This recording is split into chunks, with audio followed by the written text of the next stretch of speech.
গল্পকথন by Kallol chapter 2তে আমাদের আজকের নিবেদন বিমল মিত্রের লেখা জেনানা সংবাদ। বিলাসপুরের ডিএলএস অফিসের ক্লার্ক কৃষ্ণমূর্তি মারা গেল যত হঠাৎ, তত হঠাৎ কিন্তু মৃত্যুর প্রসঙ্গ চাপা পড়ল না। কৃষ্ণমূর্তি যতখানি ছিল বাঙালি বিদ্বেষী, ঠিক ততখানি ছিল মাদ্রাজি বিদ্বেষী। অর্থাৎ কৃষ্ণমূর্তির বউ ছিল বাঙালি মেয়ে। কথা উঠল দায়িত্বটা নেবে কে? এমন ক্ষেত্রে না বেঙ্গলি অ্যাসোসিয়েশন না সাউথ ইন্ডিয়ান অ্যাসোসিয়েশন কারোরই মাথা ব্যথা হবার কথা নয়, কারণ কৃষ্ণমূর্তি না বাঙালি না মাদ্রাজি। তার ৮-১০টা নাবালক ছেলে মেয়ে আর বিধবা বাঙালি বউয়ের ভারটা কে নেবে তাহলে? প্রভিডেন্ট ফান্ডের কয়েকশো টাকা ছাড়া বেচারের নির্ভর করার আর কিছু নেই। বিগত প্রাণ কৃষ্ণমূর্তি আর তার বিগত শ্রী পরিবারের প্রসঙ্গটা ঘটনাক্রমে রটনায় পর্যবসিত হল। রেলওয়ে ইনস্টিটিউটের করিডোরে বসে অফিসারদের মধ্যে তাই নিয়ে আলোচনা হচ্ছিল। আজাইব সিং বললেন, বাঙালি মেয়েরা কিন্তু স্ত্রী হিসেবে আইডিয়াল। টিআই বুড়ো অ্যান্টনি বললে, আমি তাহলে সত্যি কথাই বলি, তেমন বাঙালি মেয়ে যদি পেতাম তাহলে আমাকে আর আজীবন ব্যাচেলার থাকতে হতো না। মুদেলিয়ার স্টেশন মাস্টার বললেন, কিন্তু যাই বলো, বাঙালি মেয়েরা বড় ঘর কোনো, ওই স্বামীটি আর নিজের সংসারটি কেবল চেনে তারা।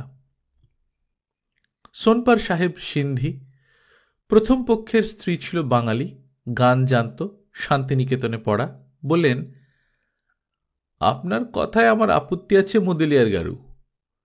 ক্যালিফোর্নিয়ার কোনো অজ পাড়াগাঁয়েও যদি কোনো ভারতীয় মহিলাকে দেখতে পান, জানবেন সে বাঙালি মেয়ে। মুদেলিয়ার দম্বার পাত্র নন, দুপাশে মাথা হেলাতে লাগলেন, বললেন, তাহলে বলুন না কেন, মহেঞ্জোদারোতে যে নাচওয়ালির কঙ্কাল পাওয়া গেছে সেও বাঙালি মেয়ের কঙ্কাল। পাশের হলে বিলিয়ার্ড খেলার গোলমাল শোনা যায়, আর করিডোরের খোলা জানলা দিয়ে বাইরে নজরে পড়ে ইনস্টিটিউটের বিরাট লন। অন্ধকার হয়ে এসেছে অনেকক্ষণ। তীব্র আলো জ্বালিয়ে লনের উপর দুদলের ব্যাডমিন্টন খেলা চলছে, আর দিল্লি স্টেশনের উর্দু ঠুংরি গান চলছে রেডিওতে। এতক্ষণে বোধহয় 1 ডাউন এলো। আজ বুঝি বম্বে মেল লেট। পিচের রাস্তার উপর দিয়ে টিমটিমে ল্যাম্প জেলে সার সার ট্যাঙাগুলো শনিচরি বাজারের দিকে ছুটে চলেছে। সোনপার সাহেব বললেন, আপনি কিছু বলছেন না মেটা সাহেব? গুরুবচন মেটা এতক্ষণ চুপ করে বসেছিলেন। এখানকার পিডব্লিউআই রেল লাইনের তদারক করা তার কাজ। আজীবন ব্যাচেলার। শেয়ালকোটের কোন গ্রাম থেকে কবে সিপিতে এসে বসবাস করতে শুরু করেছেন কেউ জানে না। তবু রসিক পুরুষ হিসেবে বন্ধুমহলে তার সুখ্যাতি আছে। স্টেশন মাস্টার মুদেলিয়ার বললেন, আপনি কিছু মতামত দিন মেটা সাহেব। জুন মাসের মাঝামাঝি, এবার এখনো মনসুন আরম্ভ হল না। গুরুবচন মেটা আকাশের দিকে চেয়ে সকলের গল্প শুনছিলেন। বললেন, আমি ব্যাচেলর মানুষ, তরুণী মেয়েদের সম্বন্ধে আমার কোনো অভিজ্ঞতা থাকা অপরাধ। তাছাড়া বেঙ্গলে কখনো যাইনি, কলকাতা সম্বন্ধে আমার ধারণা কিছুই নেই। বাঙালি মেয়ে বলতে দেখছি শুধু সরোজিনী নাইডুকে, জব্বলপুরে যেবার কংগ্রেসের মিটিংয়ে এসেছিলেন। টিআই বুড়ো অ্যান্টনি বললেন, সরোজিনী নাইডু? হার এক্সিলেন্সি। গুরুবচন মেটা বললেন, তবে অনেক বছর আগে একজন বাঙালি মেয়ের সঙ্গে আমার একবার ঘনিষ্ঠতা হয়েছিল, জব্বলপুরে। সবাই বললেন, বলুন বলুন। গুরুবচন মেটা বলতে শুরু করলেন, আপনারা যদি মনে করে থাকেন যে সমস্ত বাঙালি মেয়ের সম্বন্ধে আমার একটা অভিজ্ঞতা আছে, তো ভুল করবেন। মেয়েদের সম্বন্ধে আমার অভিজ্ঞতা কম, তার উপর বাঙালি মেয়েদের সম্বন্ধে আরও কম। কারণ প্রথমত আমি বাঙালি নই, বাংলাদেশে কখনো যাইনি, আর তারপর আমার অভিজ্ঞতা শুধু একটিমাত্র বাঙালি মেয়েতেই সীমাবদ্ধ। টিআই বুড়ো অ্যান্টনি বললে, তা হোক, বলুন মিস্টার মেটা, ভেরি ইন্টারেস্টিং। মেটা বললেন, আমার মতে আপনাদের কথা যদি সত্যি হয় যে সব প্রদেশবাসীরাই বাঙালি মেয়েদের বউ করে পেতে চায়, তো তার প্রধান কারণ হলো বাঙালি মেয়েদের রান্না। অমন সুস্বাদু রান্না করতে আর কোনো জাতের মেয়েরা পারে না। So very interesting. তারপর বুড়ো অ্যান্টনি বললে, তবে একটা কন্ডিশন, গল্পটা আমি যেখানে শেষ করব তারপরে আমাকে আর কেউ কোনো প্রশ্ন করতে পারবেন না। আপনারা জানেন বোধহয় যে গল্প যেখানে শেষ হয় জীবন সেখানে শেষ হয় না। জীবন বিস্তীর্ণ, ব্যাপক, কিন্তু গল্প জীবনকে ভিত্তি করে গড়ে উঠলেও এক জায়গায় তার ক্লাইম্যাক্স আছে, সেখানে এসে গল্পে দাঁড়ি টানতে হয়। তাতে আপনারা রাজি? গুরুবচন মেয়েটা সকলের দিকে সপ্রশ্ন চোখে চাইলেন। সোনপার সাহেব সকলের দিকে চেয়ে নিয়ে বললেন, রাজি আমরা, আপনি বলুন। রেডিওতে বুঝি এবার ইংরেজি প্রোগ্রাম শুরু হয়েছে, রেকর্ডের জ্যাজ অর্কেস্ট্রা। সামনের লনে ব্যাডমিন্টন খেলা বন্ধ হলো। কাটনি ব্রাঞ্চের শেষ গাড়িটা অনেকক্ষণ ছেড়ে গিয়েছে। এতক্ষণে সেখানে বোধহয় পেন্ড্রা রোডের পথে অমরকণ্টকের রেঞ্জের গা দিয়ে টানেল পার হচ্ছে। পূর্ব দিকে প্ল্যাটফর্মের উপর গোস রুটি আর চায় গরমের হল্লা নেই। প্ল্যাটফর্মের তালগাছ প্রমাণ লাইট পোস্টার আগা পাশতলা শুধু পোকায় পোকা। গুরুবচন মেয়েটা বলতে আরম্ভ করলেন, আজ থেকে 25 বছর আগের ঘটনা। আমি তখন থাকি আমাদের জব্বলপুরের বাড়িতে। আমার বড় বোনের তখন বিয়ে হয়ে গেছে, সে সবে লায়ালপুরে চলে গেছে। আমি থাকি সারা বাড়িটাতে একলা। মাঝে মাঝে বাবার দালালি ব্যবসাটা নিয়ে বাইরে ঘুরতে হয়। কখনো নাইনপুর, গন্ডিয়া, ছিন্দওয়াড়া, বালাঘাট, ন্যারোগেজের সমস্ত সেকশনগুলো, আবার কখনো ভুসাওয়াল, ইগতপুর, বিনা, এলাহাবাদ, কাটান। 7 দিন 8 দিন পরে হয়তো একদিন বাড়ি এলাম, আবার একদিন ব্যাগ আর ব্যাগেজ নিয়ে বেরিয়ে পড়ি টুপ করে। কাজের মধ্যে কাজ, ওই দালালি ব্যবসা, আর ফুর্তি বলুন আর যাই বলুন, একমাত্র রিক্রিয়েশন শিকার করা। তা বাবারও ছিল শিকারের শখ, আমারও তাই। বাবার দুটো ডাবল ব্যারেল বন্দুক পেয়েছিলাম আমি, একটা 12 বোরের আর একটা 16 বোরের, আর নিজে কিনেছিলাম একটা রাইফেল 450। যখনই ট্যুরে যেতাম ওটা থাকতো সঙ্গে। কখনো সখনো তেমন জায়গায় গিয়ে পড়লে হাতিয়ারের অভাবে যেন বেকুব না হই। একবার অনুপপুর থেকে নেমে মাইল 3 দূরে এক নদীর ধারে মাচা বাঁধা হলো বাঘ মারবার জন্যে। উত্তর আর পশ্চিম দিক থেকে নর্মদা আর সোন এসে সেখানে মিশেছে। জায়গাটা বাঘ শিকারের পক্ষে আইডিয়াল। বিকালবেলা উঠলাম গিয়ে মাচার উপর আমি, পেন্ড্রা রোডের ঠাকুর সাহেবের ছেলে নর্মদা প্রসাদ, সেও ভালো শিকারী, আর আমাদের কিলটা রাখা হলো ঠিক। কিন্তু যাকে আমাদের গল্পে ওসব অবান্তর প্রসঙ্গ। আমার এই গল্প তো শিকার কাহিনী নয়, এই গল্প মেয়ে মানুষ নিয়ে। সুতরাং সেই প্রসঙ্গেই ফিরে আসি। আপনারা হাওয়াবাগ স্টেশন দেখেছেন? স্টেশনে নেমে সোজা পূর্ব দিকে যে রাস্তাটা চলে গেছে, ডাইনে বাঁয়ে ছোট বড় অনেক রাস্তাই আছে, কিন্তু যে রাস্তাটা বিএনআরের মস্ত প্রকাণ্ড মাঠটা ঘুরে বেঁকে সোজা গেছে দক্ষিণমুখো, আমি সেই রাস্তার কথা বলছি।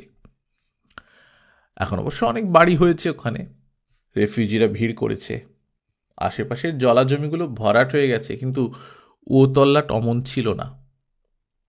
ওই রাস্তায় ঢোকার মুখে ডান দিকে ছিল শুধু সানি ভিলা। অনেকগুলো অ্যাংলো ইন্ডিয়ান থাকতো ওই বাড়িটাতে। তারপর ঝোপ জঙ্গল, কয়েকটা কবর, আর সামনে বিএনআরের জমিতে বিরাট বিরাট আম গাছ। আর তারই বাঁকে পশ্চিমমুখ শিয়ালকোট লজ, আমার বাড়ি। সামনে ধরুন বাগান এককালে ছিল, কিন্তু তখন তত কিছু বাহার ছিল না, শুধু গোটা কতক আগাছা ছড়িয়ে আছে এদিক ওদিক। তবু দোতলার বারান্দায় দাঁড়ালে সামনের রাস্তা আর আশেপাশে সব কিছুই দেখা যায়। একদিন আমার একতলাটায় একটা ভাড়াটে এলো। এ পাড়ার দিকে ভাড়াটে বড় একটা আসে না, কারণ এখান থেকে ফ্যাক্টরি অনেক দূর। তারপর জিআইপি স্টেশন থেকে এখানে আসতে গেলে রিক্সা করতে হবে, বাজার হাট সব দূরে। বিশেষ করে ফ্যামিলি নিয়ে বাস করতে গেলে তখনকার দিনে আরও অসুবিধে। কিন্তু তবু একটা ফ্যামিলি এলো, বাঙালি ফ্যামিলি। 20 টাকা ভাড়া, 1 মাসের ভাড়া অ্যাডভান্সও দিয়ে দিলে। রসিদটার নিচে সই দিয়েছে মিসেস স্বামীনাথন নিজে। বাড়ি ভাড়া হয়েছে স্ত্রীর নামে। আজেব সিং বললেন, স্বামীনাথন? বাঙালি সারনেম তো অমন শুনিনি কখনো ব্রাদার। সোনপা সাহেব বললেন, হয় হয়, মেটা ইজ রাইট। আমার ফার্স্ট ওয়াইফের কাছে শুনেছি বাঙালি জাতটা যেমন পিকুলিয়ার, ওদের সারনেমগুলো তেমনি পিকুলিয়ার। আমি জানি, আমার ওয়াইফের এক কাজিন ছিল, তার সারনেম ঘোষ। মুদিলিয়ার স্টেশন মাস্টার বললেন, তা কেন? স্বামীনাথন কখনো কোনো বাঙালির সারনেম হতে পারে না, ওটা আমাদেরই একচেটে। সোনপার বাধা দিতে যাচ্ছিলেন। টিআই বুড়ো অ্যান্টনি বললে, ওটা একটা মাইনর পয়েন্ট। আপনার সেই বেঙ্গলি গার্লের গল্পটা বলুন মিস্টার মেটা। গুরুবচন মেটা বললেন, সেই বেঙ্গলি গার্লের গল্পই তো বলছি। স্বামীনাথন হল তার হাজব্যান্ডের সারনেম। মিসেস স্বামীনাথন একজন বাঙালি মেয়ে, বিয়ে করেছিল Harry স্বামীনাথনকে, Madrasi Indian Christian. TI বুড়ো অ্যান্টনি বললে, ভেরি ইন্টারেস্টিং। আমাদের ডিএলএস অফিসের ক্লার্ক কৃষ্ণমূর্তির মতো। তারপর তারপর গুরুবচন মেটা বললেন, কিন্তু তার আসল নাম হল। বলতে গিয়ে গুরুবচন মেটা নিজেই হঠাৎ থেমে গেলেন, বললেন, আসল নামটা আপনাদের আগে বলে দিয়ে আরেকটু হলেই ভুল করছিলাম। আসল নামটা কি আমারই জানবার কথা। একদিন কি দুদিন মাত্র দেখেছি ওদের, তাও 2-1 সেকেন্ডের জন্যে, সুতরাং নাম জানা দূরে থাক, চেহারাটাও ভালো করে দেখা হয়নি। আর আমি তখন বাড়িতেই বা কতক্ষণ থাকি, মাসের মধ্যে যে 10-12 দিন বাড়ি থাকি, তাও ওই শিকার নিয়ে কাটে। তবে এক একদিন শুনতাম বটে, যেদিন সন্ধ্যাবেলা বাড়ি থাকতাম, বাঙালি স্ত্রী খ্রিশ্চান মাদ্রাসি স্বামীকে গান শেখাচ্ছে, বাংলা গান। গানটার একটা লাইন আমার এখনো মনে আছে, পরে শুনেছিলাম পোয়েট ট্যাগরের লেখা গান, হে নাটরাজ হে নাটরাজ। সোনপা সাহেব বললেন, এই গানটা আমার ফার্স্ট ওয়াইফ গাইতো।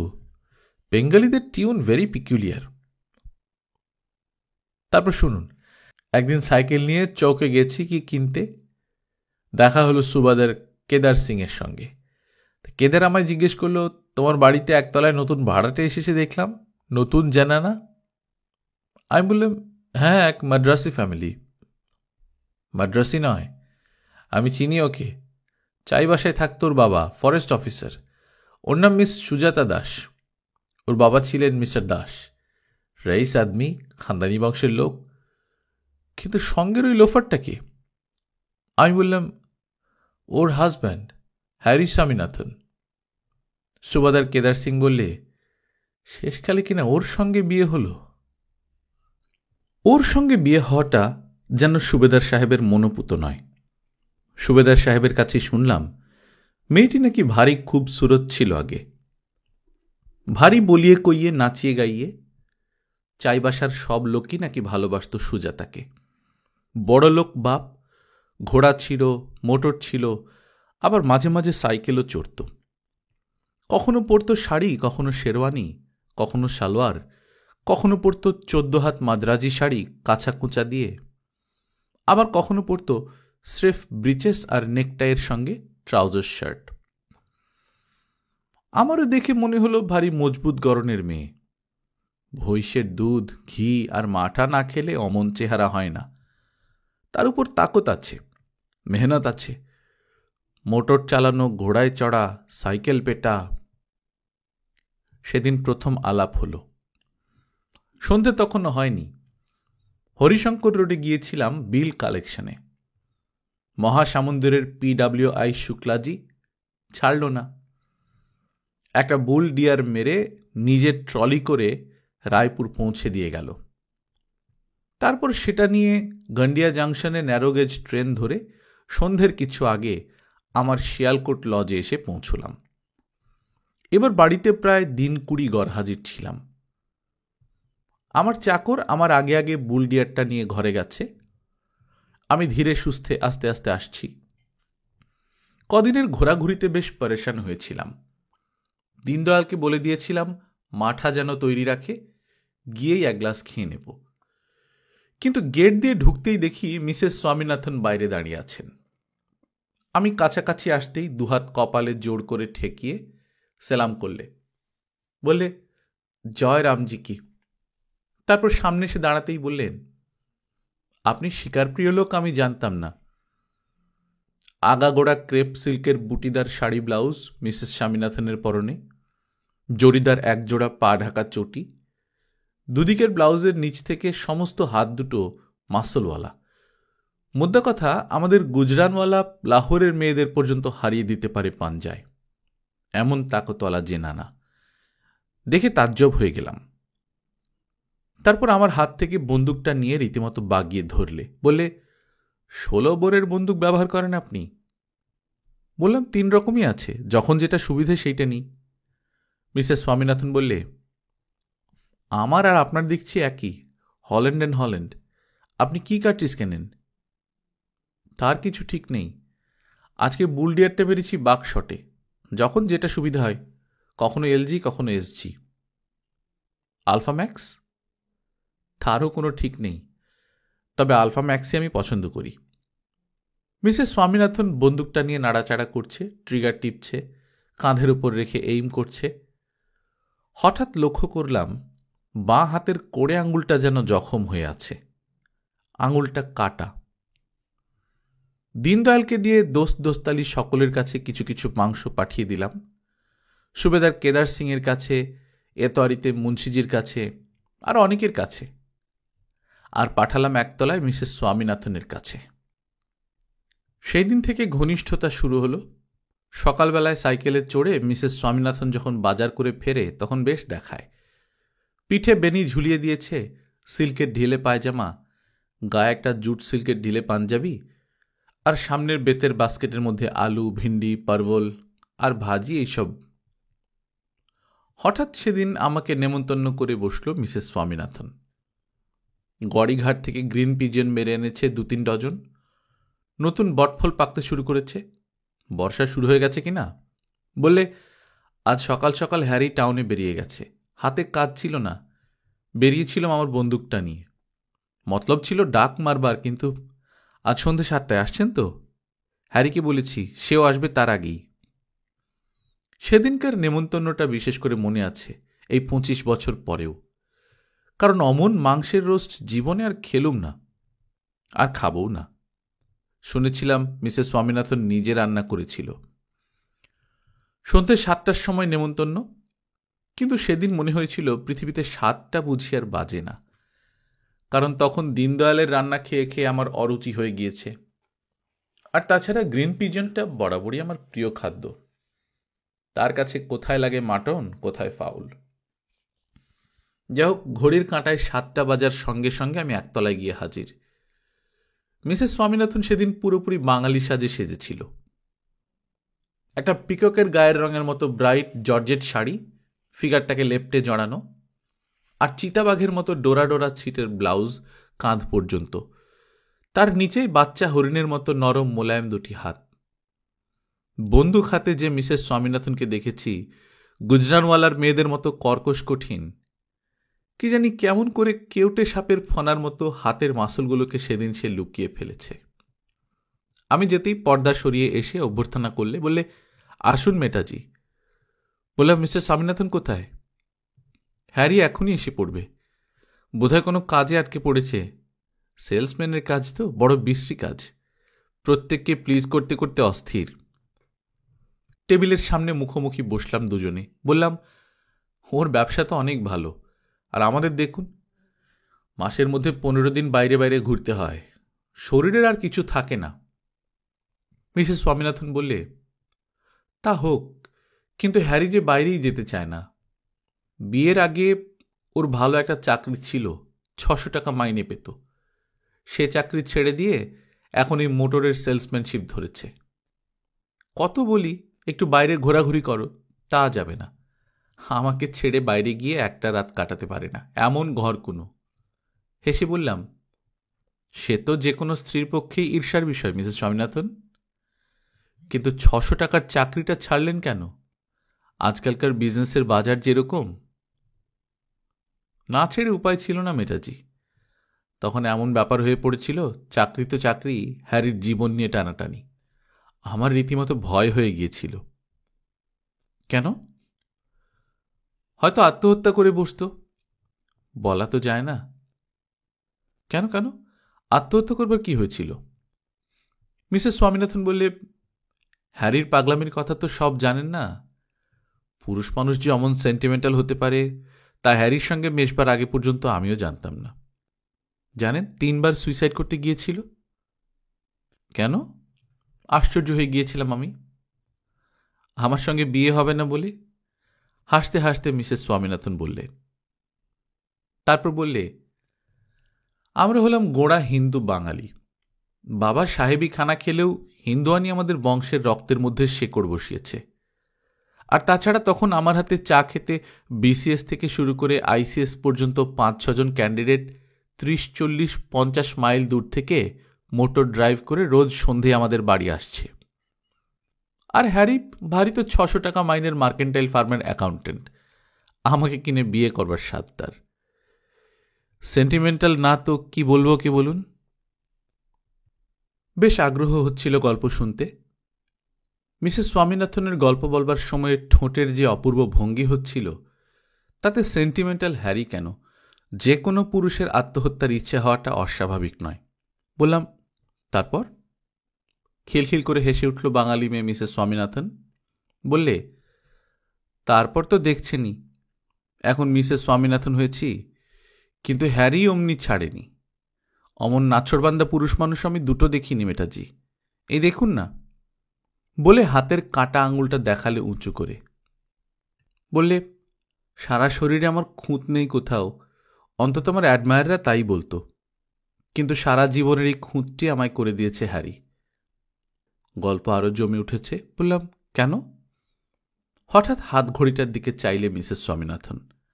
বললে, রাত 9টা বাজতে চলল, এখনও তো হ্যারি আসছে না।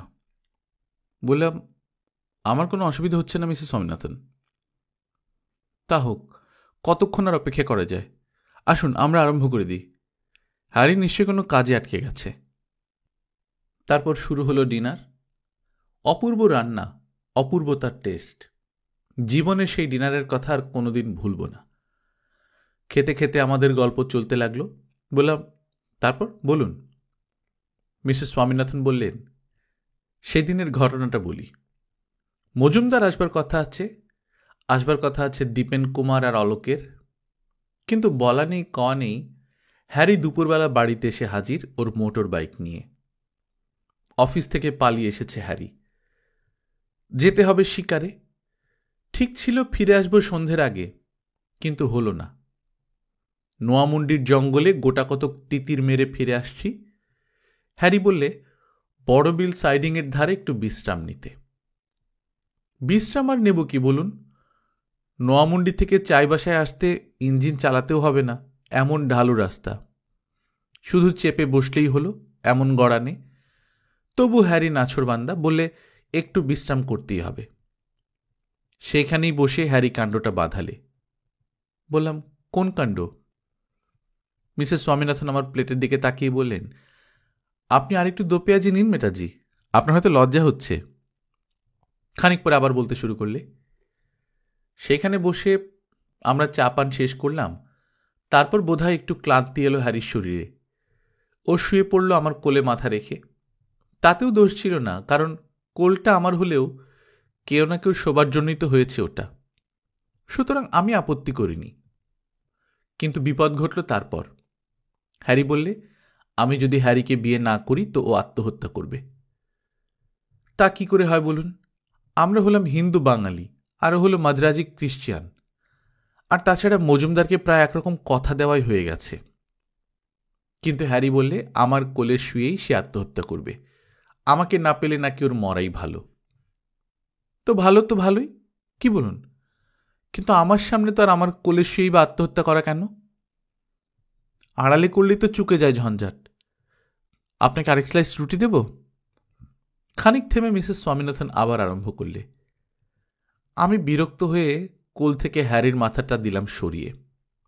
ও আপত্তি করল না, কিন্তু উঠে দাঁড়িয়ে আমার 12 বোরের বন্দুকটায় এক মুহূর্তে একটা এলজি পুরে নিয়ে নিজের বুক লক্ষ্য করে ট্রিগার টিপলে।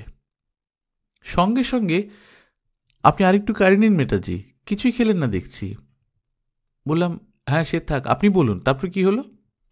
মিসেস স্বামীনাথন বললে, 10টা বাজতে চলল, এখনো দেখছি হ্যারি আসছে না, নিশ্চয়ই কোনো কাজে আটকে পড়েছে। আমি বললাম, তারপর? তারপর আর কি, এই তো আমার মাঝখানের আঙুলটা দেখছেন, আধখানা উড়ে গেছে ওই হ্যারিকে কেবল বাঁচাবার জন্যে। আমি তাড়াতাড়ি বন্দুকটা ধরে বাধা দিতে গেছি, কিন্তু দেরি হয়ে গেল একটু। হ্যারি বাঁচল এইটুকুর জন্যে, কিন্তু আমার আঙুলটা। বাইরে যেন সাইকেল রিক্সার ঘন্টা বাজল না মেটাজি? মিসেস স্বামীনাথন টেবিল ছেড়ে উঠল, বলে, এক্সকিউজ মি, এতক্ষণে বোধহয় এলো। সত্যি হ্যারি সাইকেল রিক্সা এলো, কিন্তু সেই সময় ঠিক আমাদের গল্পের চৌমাথায় পৌঁছবার আগেই হ্যারি না এলেই যেন ভালো করত। পরে অনেকবার ভেবেছি, আমার সামনে অমন অবস্থায় মিসেস স্বামীনাথনের স্বামী কেন এলো? কেন এলো না আরো অনেক পরে, যখন খাওয়া দাওয়া সেরে আমি আমার ঘরে চলে আসতুম? তাহলে মিসেস স্বামীনাথনও অমনভাবে ধরা পড়ত না।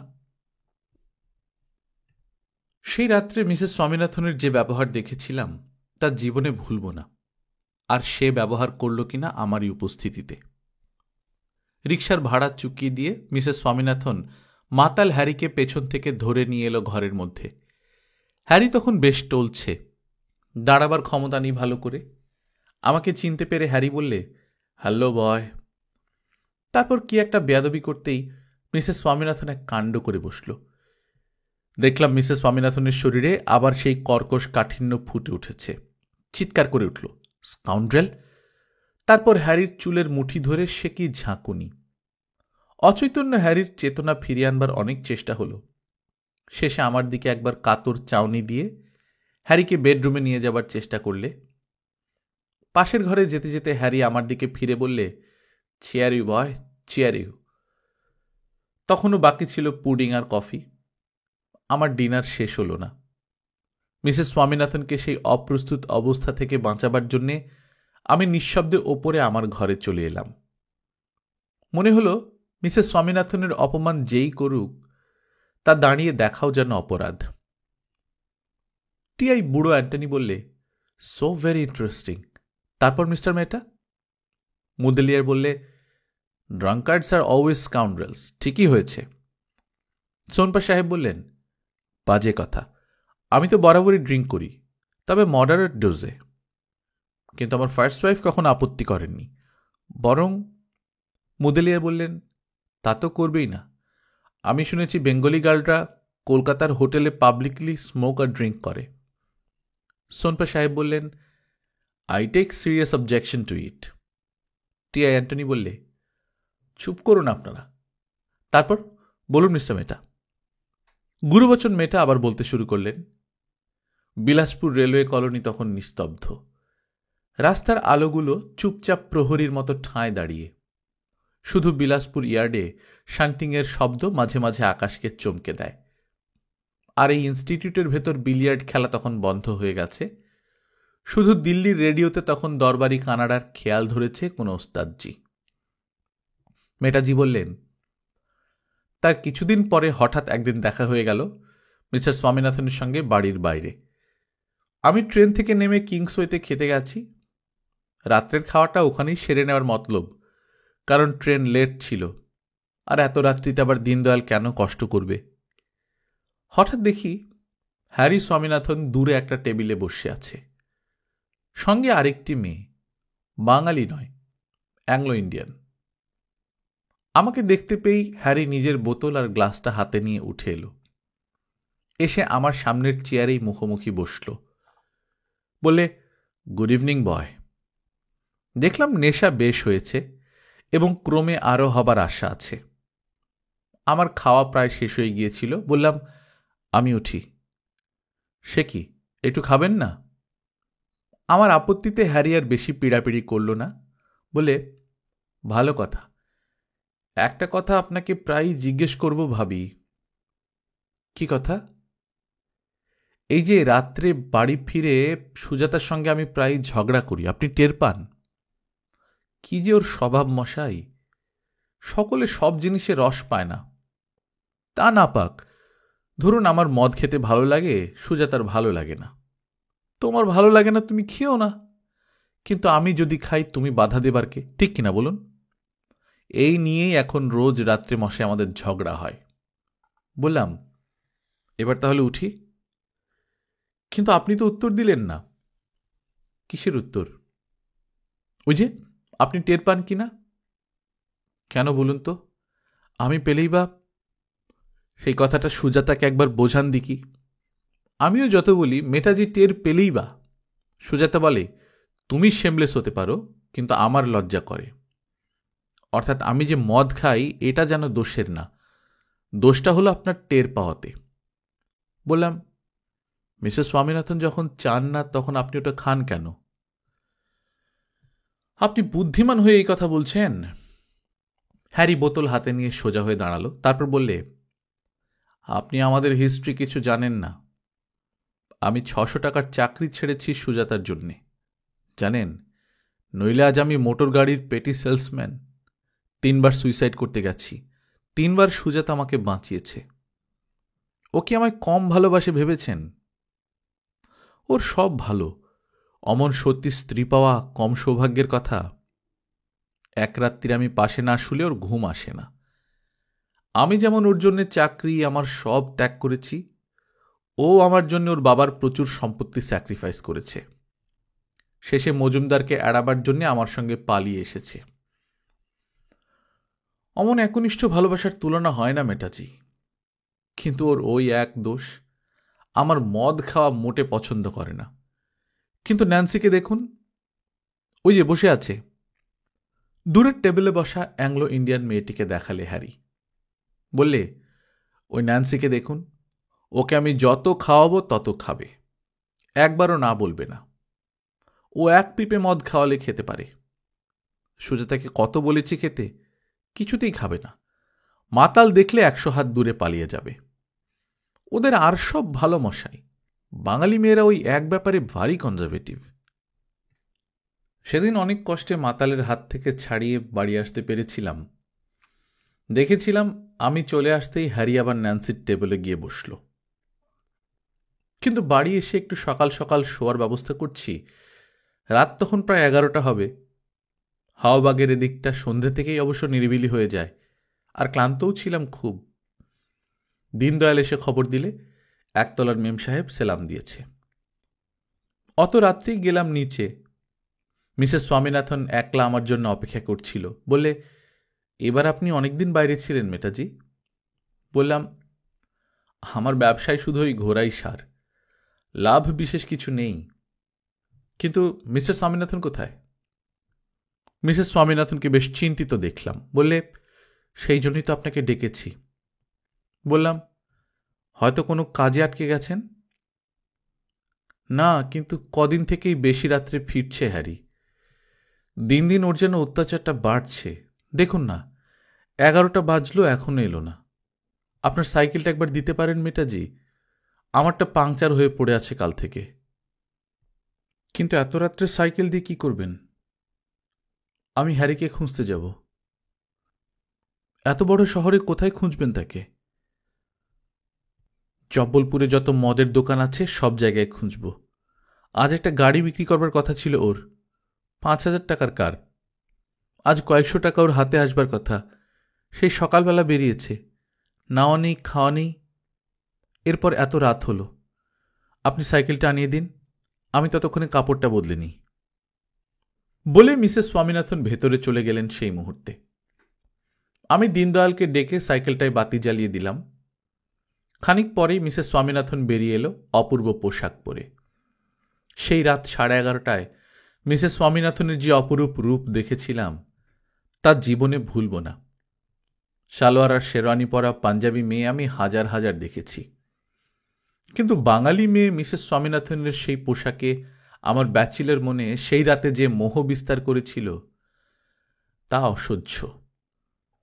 অত রাত্রে ওই জ্বালাধরা পোশাক পরে মাতাল স্বামীকে মদের দোকানে দোকানে ঘুরে খুঁজে বেড়ানো বড় রোমান্টিক মনে হয়েছিল আমার সেই তরুণ বয়সে।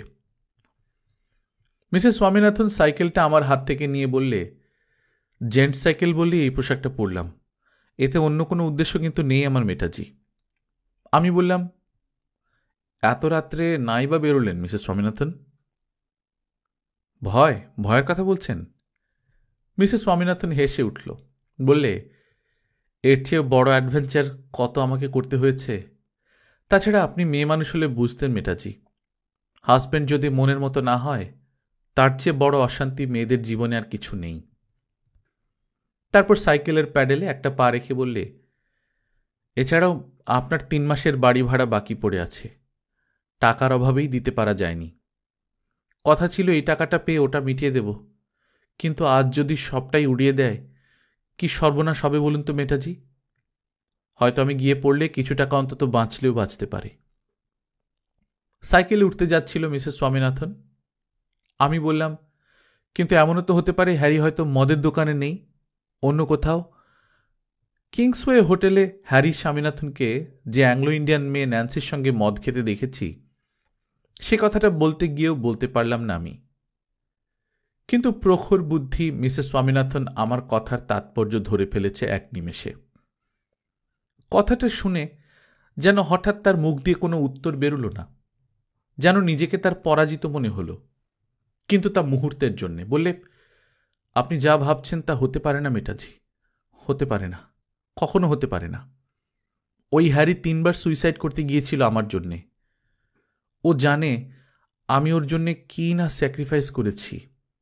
হ্যারি অমন আনফেথফুল হতেই পারবে না। এখনো যে রাত্রে আমি পাশে না শুলে ওর ঘুম আসে না। কিন্তু কথাটা বলে কিন্তু তখনও খানিক চুপ করে দাঁড়িয়ে রইল মিসেস স্বামীনাথন। মনে হলো যেন হঠাৎ এক বিদ্যুৎ ঘোষিত মৌসুমি ঝড় তার মনের আকাশে বইতে শুরু করেছে। তারপর কেউটে সাপের মতো ফনাটা হঠাৎ বিস্তার করে বললে, আপনি ঠিক বলেছেন, সত্যি তো কিছুই অসম্ভব নয়।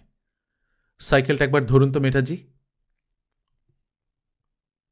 মিসেস স্বামীনাথন হঠাৎ নিজের ঘর থেকে 12 বোরের বন্দুকটা বার করে নিয়ে এলো। আমি তখন বিস্ময়ে হতবাক হয়ে গেছি। বন্দুকটা কাঁধে ঝুলিয়ে দিয়েছে মিসেস স্বামীনাথন শরীরের বাঁ দিকে। সে অবস্থায় সাইকেলটা আমার হাত থেকে নিয়ে বললে, আমাকে একটা এলজি ধার দিতে পারেন মেটাজি? কেন, এলজি কি করবেন? আগে দিন, তারপর বলবো, একটু শিগগির করুন। দীনদয়ালকে বলে আমার বাক্স থেকে একটা এলজি কার্ট্রিজ আনিয়ে দিলাম মিসেস স্বামীনাথনের হাতে। এবার বলুন এলজি কি করবেন? আমি আবার জিজ্ঞেস করলাম। মিসেস স্বামীনাথন বললে, হ্যারির জন্য আমারও সারাদিন কিছু খাওয়া হয়নি, কিন্তু গড ফরবিড, আপনার কথা যদি সত্যি হয় মেটাজি, তখন আমি কি করব? হ্যারিকে গুলি করা ছাড়া আমার কি উপায় আছে বলুন? ওর মদ খাওয়া তবু টলারেট করেছি, কিন্তু মেয়ে মানুষ জড়িত থাকলে আমি ওকে ক্ষমা করব না মেটাজি। আমি ওকে খুন করব, এই আপনি কি বলে রাখছি। ওর সঙ্গে যদি মেয়ে মানুষ থাকে তো ওকে আমি খুন করব। হাতিয়ার সঙ্গে রাখলুম যাতে দেরি না হয়। তারপর আর একটা কথাও না বলে সাইকেলে উঠে মিসেস স্বামীনাথন অন্ধকারে অন্তর্হিত হল। বুড়ো টিআই অ্যান্টনি বললে, স্প্লেন্ডিড মিস্টার মেটা, স্প্লেন্ডিড। তারপর? মুদেলিয়ার স্টেশন মাস্টার বললেন, আমার ছোট ছেলের পড়ার বইতে পড়েছিলাম truth is stranger than fiction. কথাটা নেহাত মিথ্যে নয় তাহলে। সোনপার সাহেব বললেন, জীবন সম্বন্ধে আর কতটুকু অভিজ্ঞতা আপনার মুদেলিয়ার গাড়ু? 14 বছর বয়সে রেলে ঢুকেছেন, খেয়েছেন চারু পানি, আর ঘষতে ঘষতে আজ বিলাসপুরের স্টেশন মাস্টার। ভাবছেন চরম স্যালভেশন পেয়ে গেছেন, কিন্তু জীবনের জানলেন কি? একটু মদও খেলেন না, একদিন অফিস কামাইও করলেন না, কখনো বেনিয়মও করলেন না জীবনে।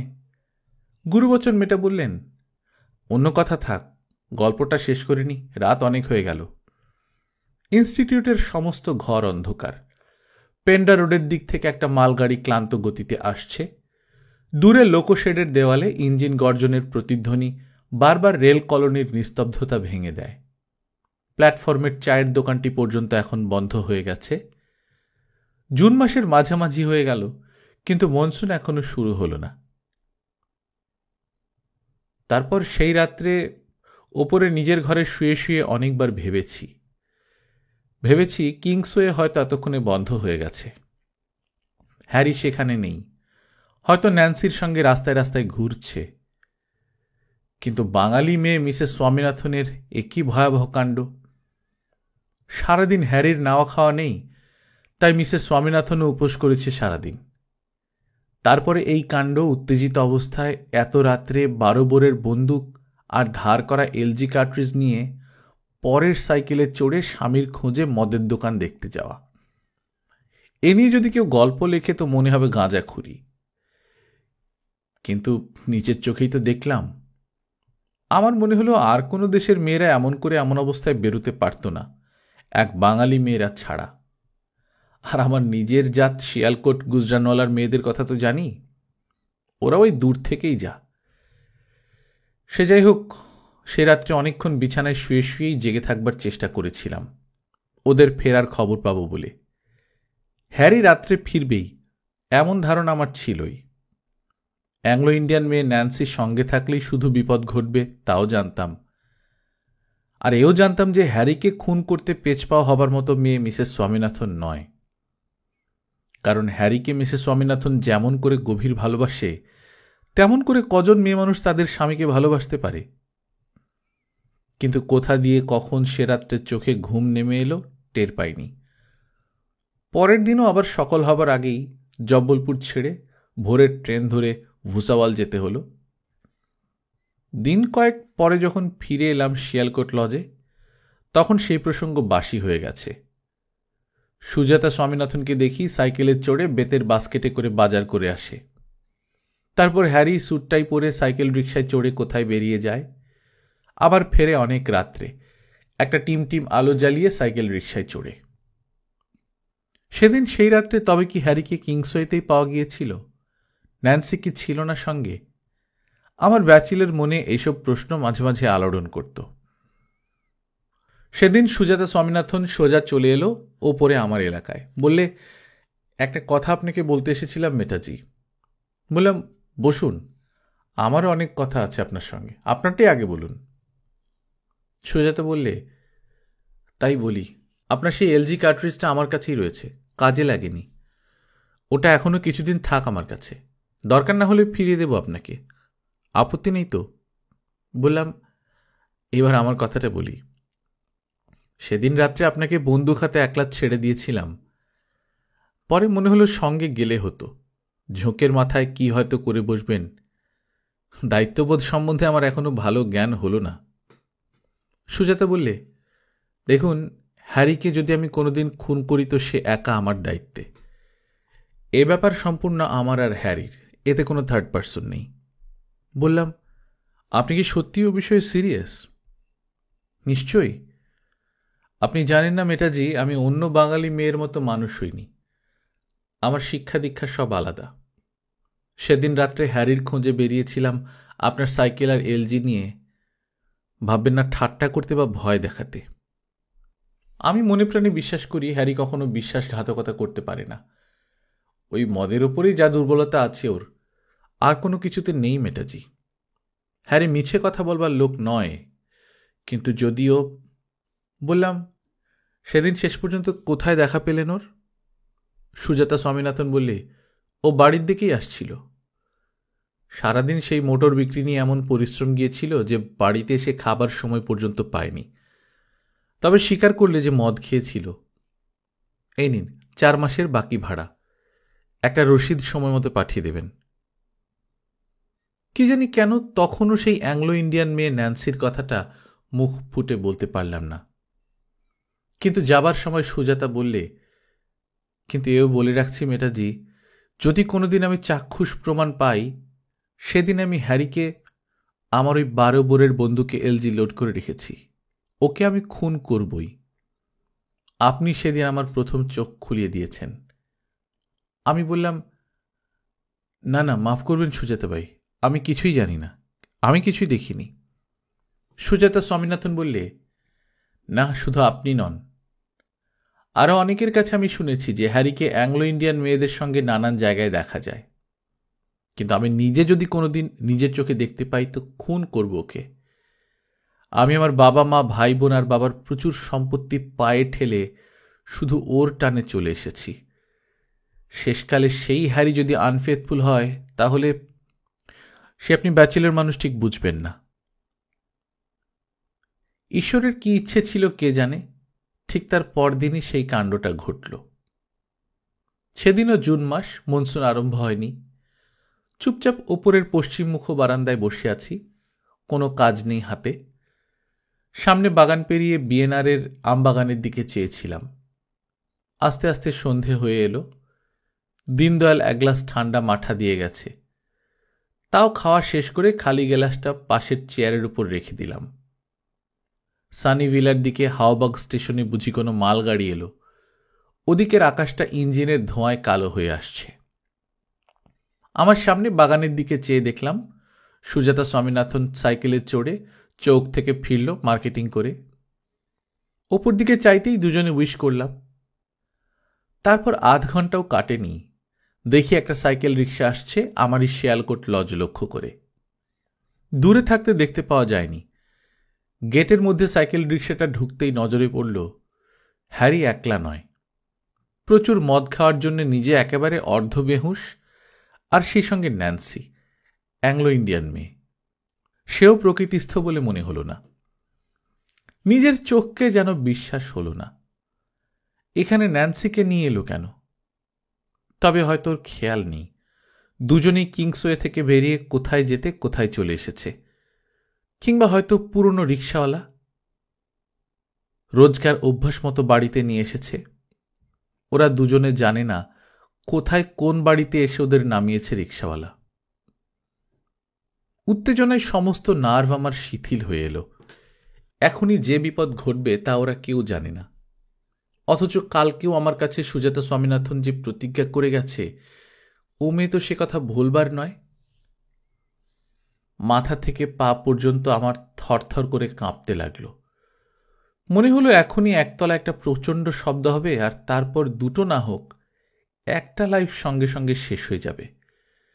ঠিক এইম করে মারতে পারলে একটা টাইগারের লাইফের পক্ষেও একটা এলজি যথেষ্ট। কথাটা মনে পড়তেই আরও আতঙ্ক হলো আমার। ওটা তো আমার এলজি। যদি প্রমাণ হয় আমি সুজাতাকে এলজিটা দিয়েছি, তাহলে মার্ডার চার্জে তো আমিও পড়ব। হ্যারির বডি থেকে যদি এলজিটা বেরোয়, তারপর সুজাতা স্বামীনাথনের সঙ্গে ব্যাচেলর বাড়িওয়ালা গুরুবাচন মেটার একটা কল্পিত সম্পর্ক খাড়া করে দিয়ে হ্যারি স্বামীনাথনকে খুনের অপরাধের আর ভাবতে পারলাম না। কান পেতে রইলাম উদ্গ্রীব হয়ে। নিচে ওদের তুমুল ঝগড়া চলেছে, মাঝে মাঝে সুজাতার গলা, তারপর হ্যারির। হ্যারি মদ খেলেও মনে হলো যেন সেন্স ঠিক আছে। এইবার বুঝি সুজাতা স্বামীনাথনের 12 বোরের বন্দুকটা প্রচণ্ড শব্দে ফেটে উঠবে। গুরুবচন মেটা থামলেন। অজয় সিং বললেন, থামলেন কেন মেটাজি? বুড়ো টিআই অ্যান্টনি বললে, শেষ হয়ে গেলে নাকি? সোনপা সাহেব বললেন, বন্দুকের শব্দটা শেষ পর্যন্ত হলো কিনা বলুন, আর দেরি করবেন না। মুদেলিয়ার বললেন, সুজাতা কি দুজনকেই মারল না একজনকে? সোনপা সাহেব বললেন, আপনার যেমন চারুপানি খাওয়া বুদ্ধি মুদেলিয়ার গারু, এলজি তো একটা শুনে আসছেন, দুজনকে মারবে কি করে? তবে কি নিজেই আত্মহত্যা করল নাকি সুজাতা? বড় সমস্যায় ফেলেছেন। গুরুবচন মেটা মিটিমিটি হাসতে লাগলেন। বললেন, আপনারা এই কাহিনীর যত কিছু পরিণতি ভাবতে পারেন ভাবুন, কিন্তু আমার ধার কাছ দিয়েও ঘেঁষতে পারবেন না, এই আমি বলে দিলাম। টিআই বুড়ো অ্যান্টনি সামনে মুখ এগিয়ে নিয়ে এসে বললে, আর বাজে কথা বলবেন না স্যার, শেষটা বলে দিন দয়া করে। গুরুবচন মেটা বললেন, আপনাদের আমি গোড়াতেই বলেছি যে গল্পটা আমি যেখানে শেষ করব, তারপরে আমাকে কেউ কোনো প্রশ্ন করতে পারবেন না। আপনারা জানেন বোধহয় যে গল্প যেখানে শেষ হয়, জীবন সেখানে শেষ হয় না। জীবন বিস্তীর্ণ, ব্যাপক। কিন্তু গল্প জীবনকে ভিত্তি করে গড়ে উঠলেও এক জায়গায় তার ক্লাইম্যাক্স আছে, সেখানে এসে গল্পের দাড়ি টানতে হয়। আমার সেই শর্ততে আপনারা রাজি হয়েছিলেন, মনে আছে বোধহয়। যাই হোক, এখন শেষ অধ্যায়টা বলি। একটু থেমে মেটাজি বলতে লাগলেন, সেই রকম উদ্গ্রীব হয়ে বারান্দায় ছটফট করছি, কি হবে কি হবে। ভাগ্যিস দীনদয়াল বাড়ি ছিল না, চৌকে গিয়েছিল ভৈঁসের খড় কিনতে, নইলে সেই অবস্থায় আমাকে দেখলে হয়তো পাগল ভাবত। তার আসতে প্রায় 1 ঘন্টা দেরি। হঠাৎ মনে হলো নিচেকার গোলমাল যেন থেমে এলো। পাশের সিঁড়িতে কার পায়ের শব্দ শুনতে পেয়ে মুখ ফিরিয়ে যা দেখলাম তাতে অবাক হয়ে গেছি। আর কেউ নয়, মিসেস স্বামীনাথন দৌড়তে দৌড়তে ওপরে উঠছে। মুখখানা লজ্জায়, ঘৃণায়, পরাজয়ের কলঙ্কে, অপমানে একেবারে থরলি অন্যরকম দেখাচ্ছে। চোখ ফেটে জল বেরোবে এক্ষুনি। সুজাতা স্বামীনাথন আমাকে কথা বলবার অবসর দিলে না পর্যন্ত। ছুটে এসে আমার হাত ধরে এক হ্যাঁচকা টান দিয়ে বললে, দেখেছেন তো হ্যারির কাণ্ড। তারপর আমাকে টানতে টানতে বললে, কামন মেটাজি, কামন। আমি হতবাক হয়ে সুজাতা স্বামীনাথনের পেছনে পেছনে চলতে লাগলাম। তারপর আমার শোবার ঘরে আমাকে ঢুকিয়ে দিয়ে বললে, মেটাজি, আই মাস্ট বি আনফেথফুল, আমি এর প্রতিশোধ নেব। বলে এক মুহূর্তে ঘরের একমাত্র দরজাটা বন্ধ করে সজোরে খিল লাগিয়ে দিলে। গল্পকথন বাই কল্লোল চ্যাপ্টার 2 আপনারা শুনছিলেন বিমল মিত্রের লেখা জেনানা সংবাদ। আমরা নিয়মিত গল্প পাঠ করে শোনাচ্ছি। আপনারা যারা প্রথমবার মতো শুনছেন, কাইন্ডলি সাবস্ক্রাইব করে নেবেন। গল্প পাঠ ভালো লাগলে বন্ধুদের সঙ্গে শেয়ার করবেন। নিজে ভালো থাকবেন, আশপাশের লোকজনকে ভালো রাখবেন। টাটা।